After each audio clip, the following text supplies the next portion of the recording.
Amém. Segunda carta de Coríntios, capítulo 10, a partir do verso 3 diz: porque, andando na carne, não militamos segundo a carne, porque as armas da nossa milícia não são carnais, mas sim poderosas em Deus para a destruição das fortalezas, destruindo os conselhos e toda altivez que se levanta contra o conhecimento de Deus, e levando cativo todo entendimento à obediência de Cristo. Amém. Você pode sentar. Irmãos, uma das coisas que de alguns anos para cá nos foi revelada é a gloriosa matéria chamada simbologia. E normalmente quando aparecem mulheres na Escritura, são símbolos da nação de Israel ou da igreja, e às vezes os dois ao mesmo tempo. E uma vez eu estava meditando sobre Gênesis, e lá em Gênesis foi dito à mulher: com dor terás filhos. Filho é descendência, filho é discipulado. E esta palavra, com dor terás filhos, quer dizer, revela uma dificuldade, revela uma situação difícil, complicada. Não é uma coisa fácil, não é uma coisa moleza. Então, como a mulher é símbolo da igreja, para que realmente seja gerado um discípulo de Jesus, legítimo, filho com DNA, vamos assim dizer, não é tão simples. As igrejas estão cheias de pessoas que não entendem nem o que é o Evangelho. As igrejas estão cheias de pessoas que não entendem que tem que morrer pela causa do Evangelho. Então não são discípulos verdadeiros, não são filhos legítimos. Porque quem é um filho legítimo tem que entender que ele precisa morrer pela causa do Evangelho. Essa é a ideologia dele, essa é a filosofia dele. E quando isso não está na mente da pessoa, ele não é um filho verdadeiramente. Então, para que seja gerado um filho genuíno da ideologia do Evangelho, isso não é fácil, é com dor, ou seja, é com dificuldades. As pessoas, hoje nós estamos às portas do retorno de Cristo, e eu afirmo, posso ser louco para alguns, não tem problema. O amanhã dirá se eu sou louco ou se eu sou sábio. As portas do Evangelho, Jesus Cristo volta. Neste século 21, Jesus Cristo pisará no Monte das Oliveiras. Neste século 21, Jesus Cristo vai arrebatar a sua igreja. Neste século que nós estamos vivendo. Às portas disso, nós encontramos ainda pessoas que estão com uma visão de que a igreja vai estar sempre aí, de que nada vai acontecer. Não, que volta de Jesus, não, isso está muito longe. A pessoa não é capaz de olhar para trás e dizer assim: epa, já se passaram quase 2000 anos desde que a igreja foi fundada. Será que já não está chegando na hora de Jesus voltar a esse mundo? Pelo menos desconfiar de alguma coisa. E nós já vimos que o terceiro dia representado, isto é a simbologia, ou seja, no terceiro milênio, que nós já entramos, estamos no primeiro século do terceiro milênio, que aí entra o número 21, neste 21, Jesus volta a este mundo. Eu aposto a minha vida nisso, mas não convido ninguém a apostar, amém? Porque a Bíblia diz, cada um anda segundo a fé que alcançou, e a fé de cada um é diferente, porque a Bíblia diz que a fé vem por ouvir, ouvir pela palavra de Deus. Cada um tem ouvido na sua quantidade, cada um tem examinado a Escritura na sua quantidade, então cada um tem uma fé diferente. Então Paulo diz, cada um anda na fé que alcançou. Agora, quanto maior a tua fé, isso significa também o teu conhecimento, mais de Deus você terá na sua vida, sem dúvida. Isso também é uma regra diretamente proporcional. Então, diante de tantas coisas que acontecem, nós vamos vendo que os discípulos de Jesus Cristo, na grande massa do que hoje se diz por aí, o censo me faz rir, né? Tantos milhões de evangélicos no Brasil. Para eles, evangélico é quem está com uma Bíblia na mão, ou quem está dentro de um templo com uma fachada com qualquer nome bíblico lá fora. Nós não vemos isso, pois a própria Escritura mostra que a dificuldade de gerar um discípulo é muito grande. Você vê que o próprio Jesus, depois de estar uma noite, uma madrugada inteira lá no monte, na presença de Deus, receber o nome dos 12 apóstolos, chegar pessoalmente, cumprimentá-los, mencionar o nome deles e chamá-los, o próprio Jesus chama 12 e chama um diabo no meio. Chama um traidor. Jesus não chamou um traidor, chamou alguém para ser remido e lavado no seu sangue, mas o camarada se corrompe. Chamado pelos próprios olhos do Senhor Jesus, pessoalmente. Então, um discípulo não é fácil. Esse é só um exemplozinho. Para ser um discípulo não é fácil. Vê que Davi tinha homens de confiança. Aitofel era um homem de confiança de Davi. Depois Aitofel trai Davi e vai ser conselheiro de Absalão, que fez uma rebelião e quis matar o próprio pai. Aí Davi escreve o salmo dizendo, até o meu amigo íntimo que mete comigo a mão no prato me trai. Até aquele que come comigo na mesa me trai. Então, ser um discípulo genuíno, isso é difícil.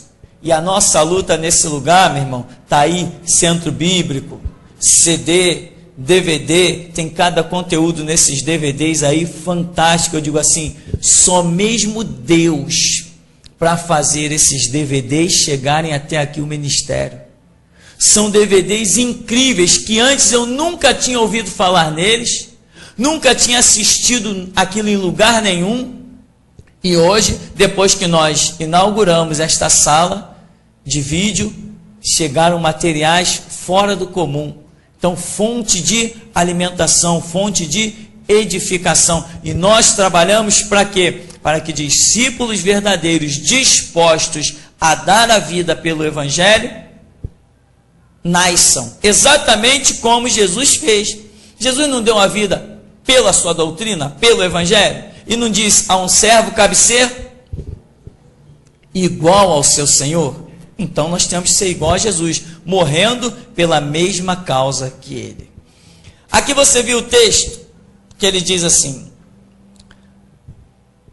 as armas da nossa milícia, no verso 4, não são carnais, mas sim poderosas em Deus para destruição das fortalezas, destruindo os conselhos e toda altivez que se levanta contra o conhecimento, e levando cativo todo o entendimento. Veja as palavras que são usadas: conselho, conhecimento, entendimento. Tudo aquilo que gira no campo da mente. 3 palavras Paulo está usando, palavras que giram no campo da mente. Conselho, ele não está falando coisas físicas, ele está falando só coisas abstratas, coisas que não se pode pegar. É o conselho, é o conhecimento, é o entendimento, que ele diz, levando cativo todo o entendimento, a obediência de Cristo. Então, meu irmão, ele diz, as armas da nossa milícia não são carnais, elas são poderosas em Deus para mover isso. O que acontece? Nós estamos aí em meio a uma época de eleição, irmãos. Não me interessa falar de política, meu assunto não é esse. Mas todo ano nós vemos o povo evangélico ferver. Isso prova que que esse povo evangélico que se atribula em época de eleição, que começa pela internet, não vote em fulano, aí aquela lista de e-mail de 500 e-mails, não vote em fulano, porque fulano disse que vai aprovar a lei não sei o quê, não vote em cicrano, porque o cicrano vai aprovar a lei não sei das quantas, não, porque não sei quem vai exaltar os homossexuais, não sei quem vai perseguir a igreja. Meu irmão, esse desespero prova que a pessoa não é ainda um discípulo como deveria ser. A Bíblia diz que Jesus Cristo veio ao mundo quando? Na plenitude dos tempos. Ora, mas Jesus Cristo veio ao mundo quando o mundo estava numa das suas piores guerras. Israel estava cativo, oprimido. Roma, com toda a sua idolatria, dominava o palco de Jerusalém. Mas a Bíblia diz que Deus mandou Jesus Cristo no momento exato, no momento propício, no momento mais certo da história, foi que Jesus Cristo veio ao mundo. Dá para analisar, irmão? Dá para parar e pensar? Como tem crente tonto por aí? Ora, Deus poderia ter dito assim, peraí, não, vou fazer meu filho nascer no reinado de Salomão, porque a Bíblia diz que no reinado de Salomão não houve guerras, porque Davi antes dele já tinha conquistado tudo, o reinado de Salomão foi de plena paz, e ele prosperou só fazendo construção, porque não tinha nenhuma guerra. Me diz qual foi a guerra que Salomão foi? Em qual guerra Salomão saiu para guerrear? Não teve guerra no tempo de Salomão, só tinha paz. Por que Jesus Cristo não nasceu no tempo da paz? Ele veio nascer quando Roma está dominando, ele veio nascer no tempo da guerra. A igreja não foi gerada na paz, a igreja foi gerada na guerra. Então, Deus poderia dizer assim, não, agora eu não posso mandar Jesus. Roma está dominando. Como que ele vai se safar no meio daqueles soldados? Mas quando alguém chegou lá para prendê-lo, voltou quietinho. Depois, ué, por que você não trouxe o prisioneiro? Não, ninguém fala como ele. Jesus quer implantar a sua igreja em qualquer governo que levante. O problema é que a igreja se torna cativa porque ela não tem a linguagem de Cristo. Se nós falarmos ousadamente, vai ser a mesma coisa. Prende. O anjo vai lá e solta. Prende de novo, o anjo vai lá e solta. Vamos largar de mão esses caras. Se essa obra for de Deus, a gente não pode combater mesmo. A questão é que tem que se dizer a nosso respeito, irmão. Ninguém fala como eles. Nós não podemos ter a mesma linguagem que os outros crentes por aí têm. Nós temos que ser revolucionários. Eu já vi igrejas escandalizadas porque alguém na televisão disse assim, Jesus foi um revolucionário. E as pessoas dizem, ih, fulano, tá vendo? Que blasfêmia. Pois eu digo, Jesus foi um grande revolucionário. Ele me livrou de comer farofa com os demônios e me pôs assentado num trono. Isso é revolução. Isso é glória tremenda. Aí vem a época de eleição.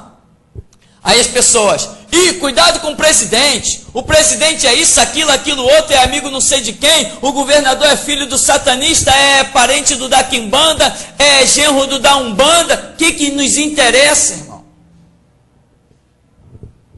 Cuidado com o prefeito, olha, eu vi o prefeito lá não sei aonde, oferecendo sacrifícios na encruzilhada, tá aí daí, a igreja ferve em época de eleição, mas ferve com os crentes fracos, porque para nós, igreja do Deus vivo, não interessa nem que o diabo assuma o trono. Para nós não interessa, porque Jesus Cristo disse, eu edifico a minha igreja contra as portas do inferno, e as portas do inferno não prevalecem contra a minha igreja. Isso é ser filho, gerado do mesmo código sanguíneo, do mesmo DNA. O meu Pai, que é Jesus Cristo, prevaleceu, eu prevaleço também. Mas a igreja, os cristãos ficam desesperados. Bom, se nós examinarmos a vida dos homens de Deus, dos apóstolos, de Jesus, nós não vamos ver nenhum desespero. Mandaram um recado para Jesus. Aí, Senhor, foge, Herodes quer matar-te. Imagina alguém dizer para Jesus, foge. É uma piada. Imagina alguém dizer para mim, foge. É piada. A um discípulo cabe ser igual ao seu Senhor. Eu não fujo, eu não arredo o pé. Eu só vou para onde Jesus me manda ir. Se ele me disser, vai para o deserto de Sidom, lá vou eu. Vai para os montes, lá vou eu. Vai para os desertos, eu só sigo a ordem do meu Senhor. Ninguém me amedronta. Mandaram para Jesus o quê? Uma ameaça. Senhor, foge, Herodes quer te matar. Ameaça, irmão. Não foi uma ameaça? Quem era Herodes? O manda-chuva, o dono do poder, o que dava ordem para matar, o que dava ordem para soltar, o que dava ordem para viver. Herodes, o dono do poder, o todo-poderoso do mundo, o servo do diabo em primazia. Quando Jesus recebe essa ameaça, ele tremeu, ele estremeceu, ele ficou apavorado. Ele falou assim, não, vai lá e diz para aquela raposa, ou seja, vai lá e diz para aquele ladrão. Raposa é aquele bichinho ladrão, pior do que gato. Vai lá e diz para aquele ladrão, que eu não estou nem aí para ele. Me convém andar hoje e amanhã e no terceiro dia eu sou consumado, eu não estou nem aí para ele. Esta é a posição da igreja, não estou nem aí para os governos. Que o diabo com tridente, chifre e rabo suba no poder. Eu vou mostrar para ele qual é o sangue que está sobre a minha vida. Não interessa quem está no poder, se o presidente é satanista, é maçom, se o filho dele está dominando as empresas, se quem ele está indicando tem pacto com o diabo, se alguém está batendo cabeça para Lúcifer, não interessa para a igreja de Jesus Cristo. A Bíblia já diz, Jesus disse que o mundo jaz no maligno. O diabo é o príncipe deste mundo, mas aqui dentro quem reina é Jesus Cristo. E por onde eu pisar, ele pisa comigo. Aonde eu pisar, rei sou eu, o meu Jesus. Ou não está escrito, nenhum mal vos sucederá, nem praga alguma chegará à vossa tenda. Se eu estou aqui dentro, eu estou com ele. Se ele me manda lá fora, aonde ele me manda, ele me garante. O que ele me manda dizer, ele me garante. Irmão, eu estou determinado a soltar o verbo. Eu estava orando ao meu Senhor, não foi agora não, essa oração já tem mais ou menos, de 2 meses para cá eu fiz uma sequência de oração e disse assim, Jesus, eu vou botar o teu poder à prova. Me diz o que falar e tu vai ver se tu não pode contar comigo. E esse vídeo que nós fizemos, intitulado Delegada Iono, meu irmão, só Deus. Eu tenho uma coisa eu sei, que esse vídeo vai me gerar uma coroa tremenda. Isso eu sei. Esse vídeo é fantástico. E o que nós vamos fazer com ele, distribuindo dentro do Fórum Central da Praça 15, depois vamos distribuir na mão dos policiais e alunos da ACADEPOL, Academia de Polícia Civil. Isso vai me dar um galardão tremendo. E uma vez um profeta se levantou na minha frente e disse assim, olha homem, assim diz o Senhor, muitos desejarão uma coroa como a tua, mas não é possível mesmo, porque eu estou disposto a viver e morrer por Cristo.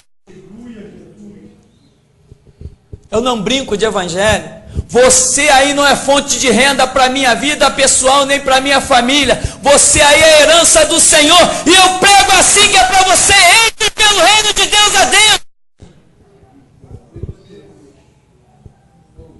E as pessoas ficam desesperadas. Que o prefeito é satanista, problema dele, se ele quer ser burro e comer comida lá na encruzilhada.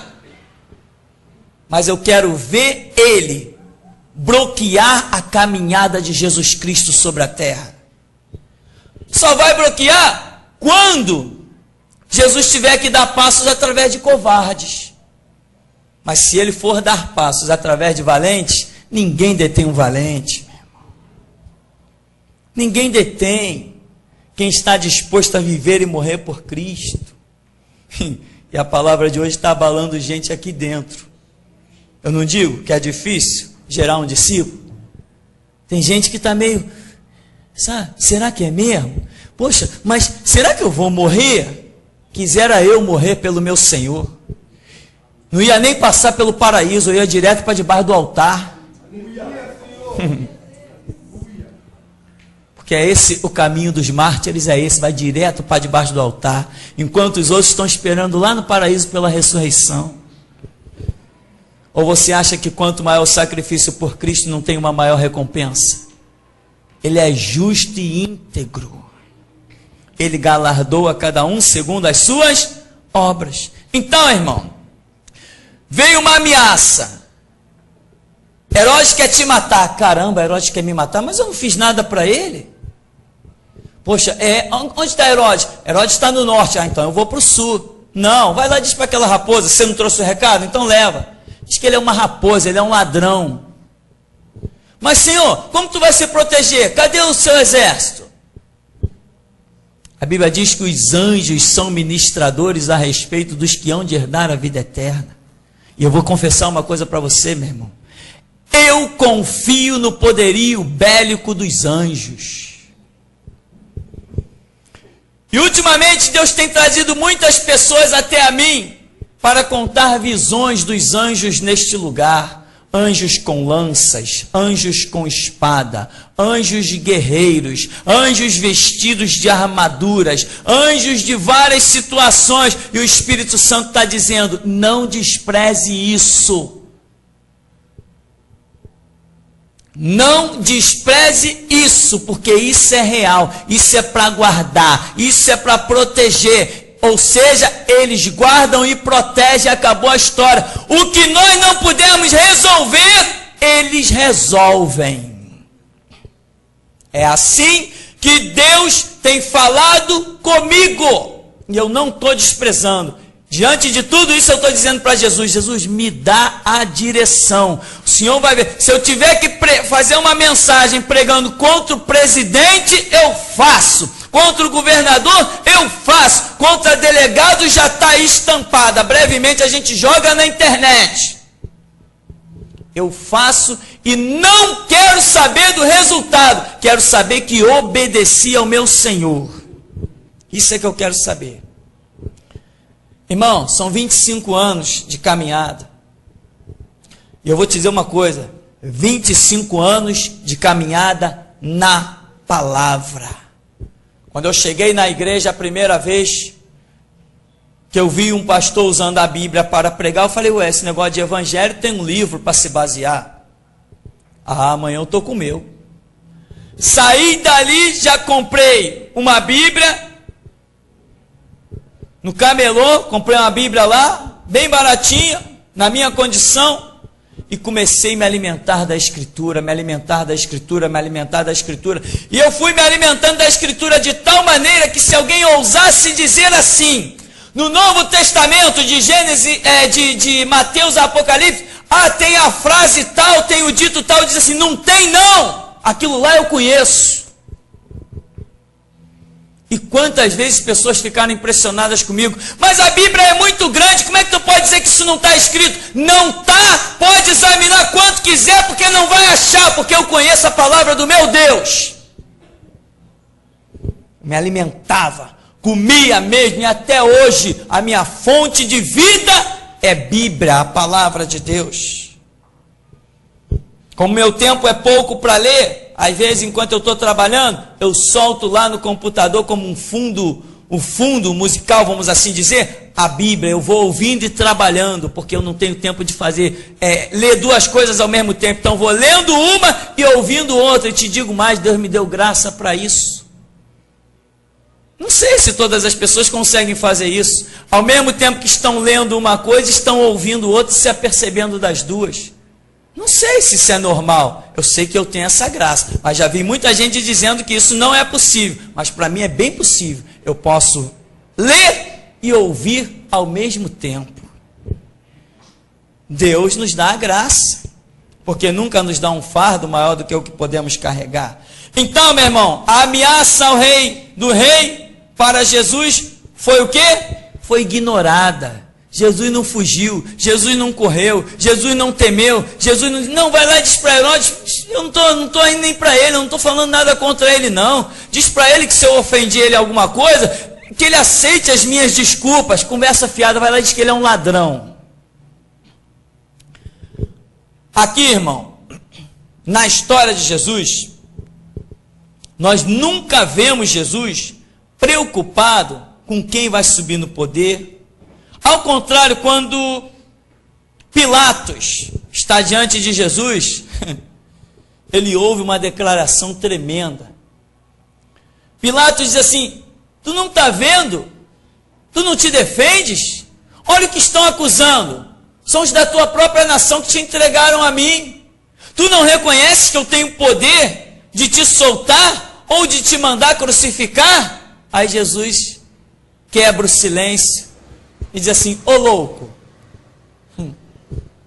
nenhum poder tu terias se do alto não te fosse concedido. Que história é essa de tu ter poder sobre mim? Quem te iludiu? Ou seja, Jesus está reconhecendo que ele está ali diante de Pilatos, cumprindo um plano de Deus. Assim é conosco. Se um dia tivermos que ser esquartejados e um pedaço ir para cada canto do planeta, é plano de Deus, porque eu sei que nenhum mal nos pode suceder, nem praga alguma pode chegar à nossa tenda, porque o Senhor dará ordem aos seus anjos para nos guardar em todos os nossos caminhos. Portanto, nenhuma folha cai da árvore se não for da permissão de Deus, e até os fios de cabelo da nossa cabeça já estão todos contados. Por isso, irmão, pode rasgar o verbo. Pode ser ousado, intrépido, abusado, valente, folgado, o nome que for, desde que a tua espada seja a verdade, sai fazendo a obra. Porque ninguém vai te deter, ninguém vai te parar, ninguém vai obstruir a tua caminhada. Jesus chega ali em Mateus 23, e ao contrário do que seria nos dias de hoje, né? Muita gente não pode falar isso, não pode falar aquilo, gente preocupada com um monte de coisa. Jesus chega em Mateus 23 e chama os escribas, os fariseus, os saduceus de quê? De hipócritas. E começa a denunciá-los, dizendo: vocês com o mosquito engolem o camelo. Vocês estão dizendo que a oferta é santa, estão desprezando o altar. Vocês estão dizendo que desonrar pai e mãe não tem problema nenhum. Vocês desprezam Deus e os seus mandamentos. Jesus sai denunciando todo mundo. E hoje a grande pergunta é: como nós vamos combater o mal?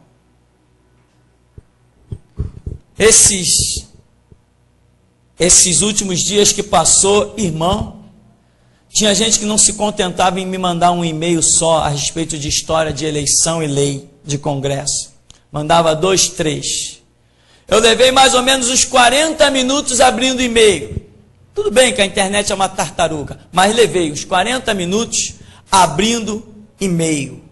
Fiquei impressionado com o pavor dos que se dizem cristãos. O medo. Eles estão querendo, os cristãos estúpidos, estão querendo que Jesus Cristo desça do céu e suba num trono em Brasília para reinar, para que eles vivam na sombra e na água fresca. Eles não entendem que eles estão sendo alistados no exército, que eles precisam ir para a guerra, que eles precisam pelejar, que eles precisam conquistar, eles precisam pagar o preço. Eles estão querendo que o mundo fique em paz. Se o mundo tivesse algum detalhe de paz, Jesus Cristo não seria crucificado. Se o Mestre foi crucificado, como cristãos estão querendo paz? Não, vamos votar não sei em quem, porque não sei quem é cristão dentro da igreja, mas no Congresso é mercenário igual todo mundo. Tem cristão de fachada, lembra da Benedita? Lembra do garotinho? Quem mais? Uma leva de políticos dentro das igrejas de Bíblia na mão. Cristãos lá fora comprando, corrompendo, sendo corrompido. E os cristãos, abre aspas aí nesse invólucro de cristãos, estão achando que nós temos que combater alguma coisa com voto. Irmão, não interessa quem assuma. Se as trevas dominam, eu vou combatê-las com a luz. Se as blasfêmias estão por aí, eu tenho louvor e adoração para oferecer ao meu Deus. Se mentiras estão dominando, eu tenho verdade para oferecer resistência. Se há um silêncio maldito, eu tenho um grito para despertar alguns. Paulo diz aqui: as armas da nossa milícia não são carnais, mas sim poderosas em Deus para a destruição das fortalezas, destruindo os conselhos, a altivez, tudo que se levanta contra o conhecimento de Deus, para levar cativo todo o entendimento à obediência de Cristo. Essa é a nossa guerra, essa é a nossa batalha. A igreja é a resistência desse mundo, a igreja é a resistência desse sistema. Ou seja, Jesus não nos chamou para dominar o sistema, nos chamou para oferecer resistência a ele. Porque a resistência ao sistema é a própria prova de que nós verdadeiramente amamos a justiça e aborrecemos a iniquidade. Não adianta querer viver num paraíso, porque se você estiver num paraíso e se Deus arrancar a árvore do conhecimento do bem e do mal desse paraíso, você não pode ser provado. E se você não pode ser provado, você não pode ser salvo. E se você não pode ser provado e salvo, não tem galardão te esperando. Mas lá no céu tem galardões maravilhosos. Tem os 144 mil que cantam o cântico de Sião e louvam e engrandecem o Cordeiro. Tem os mártires debaixo do altar que falam com o próprio Deus. Tem aqueles que participam das bodas do Cordeiro de Deus. Tem aqueles que cantam o cântico de Moisés. São galardões, são posições, mas são aqueles que foram provados, pagaram preço e lá estão. Lá no céu não tem quem viveu na sombra e na água fresca. Ah, tem Abraão que pagou o preço de sair da sua terra, dos meios da sua parentela e ir para o deserto comer poeira. Como nós vamos combater o mundo, como nós vamos combater o sistema? Não é elegendo ninguém, é oferecendo resistência a quem quer que seja eleito. O mundo tem as suas leis, as suas constituições, a igreja também tem a sua, é resistência. Como eu vou combater o sistema do mundo e as trevas? Vivendo a verdade, pregando o evangelho. Atos 4. Pedro, Tiago, João, as autoridades, calem a boca, não permito que vocês falem mais do nome desse homem. Não podemos deixar de falar do que temos visto e ouvido. Esse Jesus a quem vós crucificaste, Deus o fez Senhor e Cristo. Então, meu irmão, é oferecendo resistência, é pregando a verdade, é assim que a gente combate as trevas, é assim que a gente combate as leis. Ah, que o satanista vai sumir no poder e o filho dele já era um satanista terrível e ele é outro satanista terrível. Nós temos que dar um jeito de votar em alguém para tirar esse cara do poder. Não, deixa esse cara entrar no poder que eu vou mostrar para ele quem é que manda. Deixa ele convocar os exércitos que eu vou mostrar para ele que um simples homem com Jesus Cristo pode vencer um exército. Tem que assumir, as trevas têm que dominar mesmo, as trevas têm que assumir o poder, porque senão nós não saberemos quem é Deus. É preciso existirem situações contrárias para que a gente veja a mão poderosa de Deus se manifestar.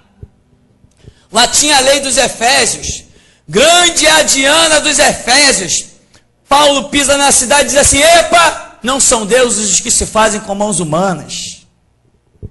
Tem que oferecer resistência, tem que falar, tem que pregar. Agora, não é se calar que nem aqueles irmãos nossos patetas, né? Eu tenho ministério para pregar nos trens. Aí saiu uma lei besta lá, não sei da onde, da Supervia, botaram um cartazinho lá, feito de papel, com alguma tinta rabiscada, proibido pregar no trem. Aí o que antes tinha ministério, agora está sentado num canto, não prega mais. Cadê o ministério dele? Eu quero ver calar a voz da restauração. A voz da restauração ninguém cala. A voz da restauração são aqueles selecionados por Deus para ir até o fim. Então, meu irmão, as armas da nossa milícia não são carnais. Como que nós vamos combater esse mal, esses governos, essas leis, apenas pregando e vivendo o evangelho? Não foi isso que Jesus fez? Jesus não se preocupou. Olha, Roma vai ter um congresso aí para eleger um novo senador, para eleger um novo governante, um novo líder da província. Vamos até Roma para ver o que eles podem fazer pela gente. Não, quem não é não se mistura. Que eles lá no reino do diabo façam o que bem quiser, o que bem entender. Nós aqui continuaremos seguindo Jesus Cristo. Então, meu irmão, como nós vamos combater o mal? Com o bem que Deus nos deu a pregar. Como nós vamos combater as trevas? Com a luz. Jesus não falou, vós sois o sal da terra, vós sois a luz do mundo, e não se pode esconder uma cidade edificada sobre o monte? Então é isso que nós vamos fazer. Mas eles são mais do que nós. Nós quem? Quem é mais do que nós? Não disse Eliseu? Maiores são os que estão conosco, mais são os que estão conosco do que os que estão com eles? Quantos cercaram Elias várias vezes? Quantos capitães de 50 foram lá? Homem de Deus, desce aí que o rei quer falar contigo. Se eu sou homem de Deus, que caia fogo do céu e te consuma. Quem é a maioria quando Deus está no negócio? Nós não temos nunca que nos preocupar com quem assumiu ou vai deixar de assumir o governo. Isso não nos interessa. Esse medo dos evangélicos, talvez essa mensagem ao longo de alguns anos consiga acordar alguns, né? Só alguns, todos não. Porque tem crente que vai continuar morto.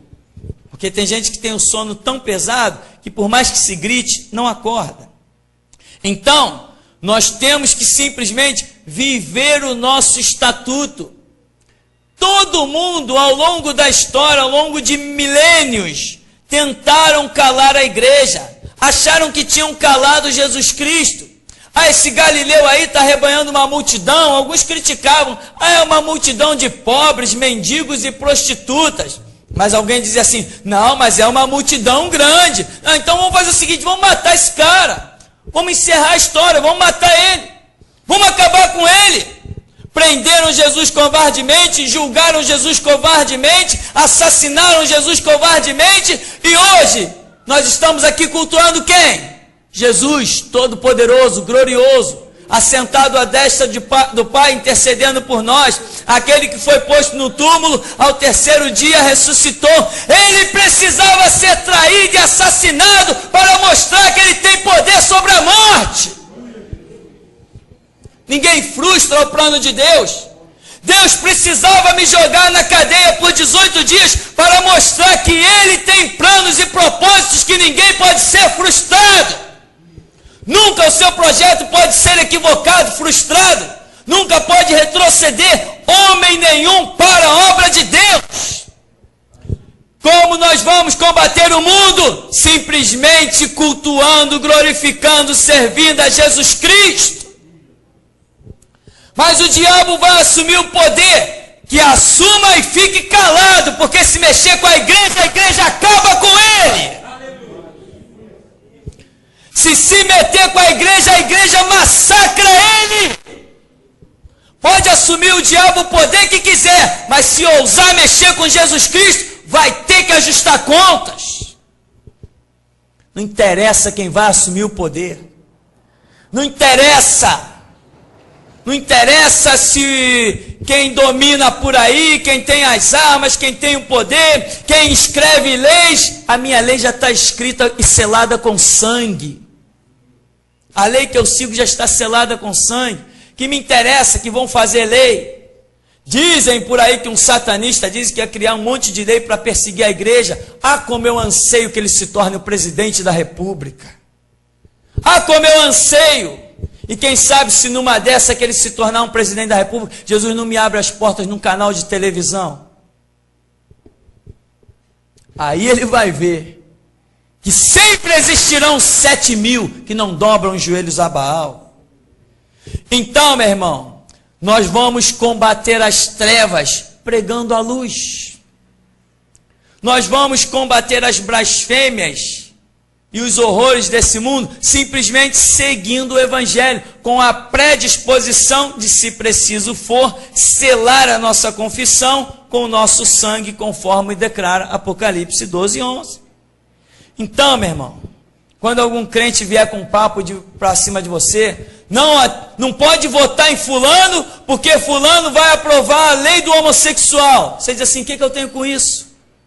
Eu já tenho a minha própria lei. Não pode votar em cicrano, que cicrano vai perseguir a igreja. Tá, e a igreja é perseguida há 2000 anos de história. E hoje o que nós nos intitulamos? De igreja de um Deus vivo. Ninguém abate a igreja. Ninguém vence a igreja. Ninguém derrota a igreja. Será que nós não temos exemplo suficiente? 2000 anos de história não está sendo suficiente para muito crente entender que a igreja é indestrutível. Ela vai cumprir o papel dela e neste século Jesus Cristo arrebatará, sabe o quê? A igreja, porque ela sobreviveu 2000 anos de história. Se ela não tivesse sobrevivido, não haveria arrebatamento. Então, meu irmão, esquece o poder do mundo. Você tem que ter a sua vida no altar. Elias, onde tu está, Elias? Estou no monte, na presença de Deus. Mas lá embaixo, quem está governando? Lá embaixo está governando Jeroboão. Lá embaixo está governando Baal com os postes ídolos. Lá embaixo está governando quem quiser. Mas e você, Elias? Eu estou bem com Deus. Elias, agora entra na cidade e faz um reboliço. Aleluia! Glória a Deus! Elias, agora desce desse monte. Apresenta-te a Acabe. Elias vai lá para Acabe e diz assim, olha, eu sou profeta do Senhor, e vocês são 450 profetas de Baal, vamos para o Monte Carmelo, e o Deus que responder por fogo é Senhor em Israel. Aleluia! Glória a Deus! Aleluia, Deus! Mas Senhor, eles são 450, não seria eles que deveriam vir me oprimir? Não, Elias, ninguém oprime a minha igreja, eu é que oprimo eles. Eu que aperto eles, eu que espeto eles, sou eu que provoco eles, Elias. Elias, eu habito em luz inacessível, ninguém me provoca, ninguém me agride, ninguém pode chegar a mim. Eu é que chego até eles, eu que provoco eles, Elias. Quem vai subir no poder? Que suba o diabo nesta nação. Que o prefeito seja Satanás, que o presidente seja o anticristo, que o governador seja o filho do diabo, e eu quero ver a igreja ser abatida por eles. A igreja foi plantada e jamais será abatida. A única coisa que destrói a igreja é a própria falta de fé dos cristãos. Nada bate a igreja. 2000 anos de história. Não é o bastante? Fica esses crentes patetas enchendo nossa caixa de e-mail aí com um monte de coisa sem sentido. Que não sei quem vai aprovar o aborto. Problema de quem fizer aborto, eu não faço. Problema de quem quer fazer. Quem tem a sua vida toda desregrada e problemática. Que não tem controle na sua vida, nas suas emoções, que fica por aí vivendo semelhante a um animal, problema deles. Eu tenho dignidade, eu sou remido e lavado pelo sangue de Cristo, eu tenho princípios, tenho conceitos. O Evangelho me deu esses conceitos. Vão aprovar a lei do homossexualismo da porta para fora, que aprovem qualquer coisa, eu quero ver aqui dentro vir aprovar. Então, meu irmão, não interessa quem vai subir ao poder. E eu faço votos que o diabo suba ao poder, porque eu sou bem maior que ele. Sou muito maior que o diabo, tanto sou que ele não ousa aparecer na minha frente. Porque ele sabe muito bem a distância que nos separa. Então, meu irmão, não interessa esse papo de quem vai assumir. Não, vota num, porque esse camarada aqui vai fazer isso, fazer aquilo outro. Não vamos votar nele. E começa aquele desespero, começa aquela coisa horripilante. Não, meu irmão. Põe a tua vida no altar de Deus. vai para a Escritura, vai para a comunhão com o Espírito Santo, vai para as tuas renúncias, vai para a tua paz com Deus, vai buscar a face do Senhor, vai dobrar os joelhos, vai colocar o rosto em pó, vai procurar receber de Deus a revelação, deixa brechas, permitas que Deus fale contigo, vai buscar isso de Deus, a voz do Espírito, a sensibilidade espiritual, vai viver Deus, meu irmão, e não interessa o que estão fazendo no mundo. Lembra que Jesus Cristo te comprou com sangue, e Ele diz que você não é do mundo, você está pisando no mundo e que você não pertence a Ele. Essa é a realidade do Evangelho. Quem governa em Brasília, ou seja lá em qualquer canto, não governa sobre a igreja, sobre a verdadeira não. A igreja verdadeira, ela não tem templo. A igreja verdadeira não tem lugar físico. A igreja verdadeira, por onde ela passa, ela taca fogo. A igreja verdadeira, por onde ela se locomove, o diabo sai correndo. A igreja verdadeira vai desfazendo as obras do diabo por onde passa. E hoje nós passamos por tudo que é lugar. Pela internet nós passamos mundo afora, desfazendo as obras do diabo. Então, meu irmão, entenda o chamado de Deus nas nossas vidas, a obra que Deus realizou. Deus não nos chamou para ter os mesmos medos que antes. Lembra quando nós não conhecíamos o Evangelho? Ah, tem presidente que está dizendo isso e candidato que está dizendo aquilo. Em quem nós vamos votar? Nós não tínhamos, nós éramos ovelhas sem pastor e ficávamos procurando liderança boa ou ruim por aí. Hoje é diferente. Hoje nós temos um pastor. Hoje nós temos um referencial. Hoje nós temos um líder. Então, não interessa o que o mundo vai fazer.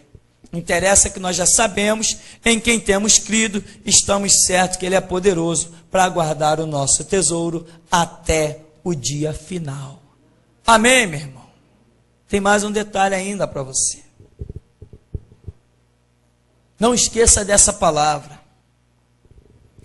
Quando o cristão está sendo oprimido e está se preocupando com os rumores do mundo, ele não é cristão nada, ele está se iludindo dentro da igreja. A igreja não é oprimida com nada, é a igreja que foi chamada para desfazer as obras do diabo. Enquanto o tempo da igreja não se cumpre, nós é que perseguimos o diabo, nós é que desfazemos as obras de Satanás. Enquanto a igreja está no mundo, nós é que oprimimos o sistema, mas temos que ser igreja de verdade. Eu não me sinto oprimido com nada, irmão.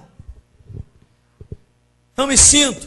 Outro dia eu vinha chegando de carro aqui, eu olhei um carro estacionado ali na porta, igualzinho aquele Gol que uma vez veio nos buscar para nos dar ordem de prisão. Falei assim com a minha esposa, ia lá, aqueles caras vieram aí de novo, vieram me prender de novo. Deixa eu estacionar o carro logo para ficar estacionado, provavelmente eu vou com eles. Assim, como se estivesse tomando um suco de cana. Sem me preocupar nem com nada, absolutamente com nada. Mas aí eu olhei, procurei num lado, não vi ninguém. Eu falei, não deve ser não. Aí vi uma pessoa estranha lá no outro canto, falei, o carro deve ser da pessoa. Igualzinho, eu falei, vieram aí me prender.